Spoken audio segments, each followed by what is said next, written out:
Հարցը ցեմենտին չի վերաբերվում, պարոն փոխնախարար, օգտվելով առիթից, որ դուք ստեղ եք եւս մեկ անգամ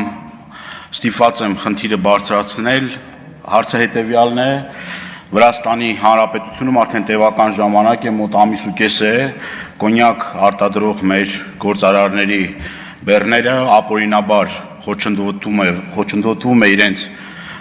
տարանցիկ գնալը դեպի Բալթյան երկրներ եւ ԵԱՏՄ տարածք, դրա մասին մի քանի անգամ իմ ելույթներով անդրադարձել եմ, բայց ստիպված եմ եւս մեկ անգամ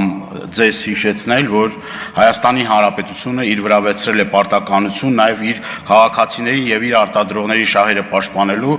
եւ այս հարցի վերաբերյալ մի քանի անգամ նախարարը խոստացել է, որ այդ հարցին լուծում կտրվի, բայց մինչև այսօրս որևէ մի լուծում չի արժանացել, տնտեսվարողները կրում են միլիոնավոր դոլարների վնասներ, բացի այդ խաղաղագործներից եմ նաև ես դիմումներ ստանում, որ այսպես որ շարունակվի ստիպված կլինեն նաև իրենց այգիները քանդել,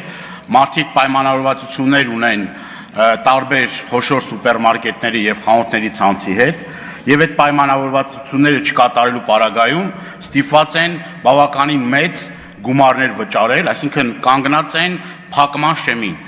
Հիմա այդ հազարավոր մեր քաղաքացիները, որ տարբեր կերպ փոխկապակցված են այդ աշխատանքների հետ, ինչ պատասխան եք դուք տալիս։ Հիմա խնդրում եմ նաեւ ձեր եզրափակիչ ելույթին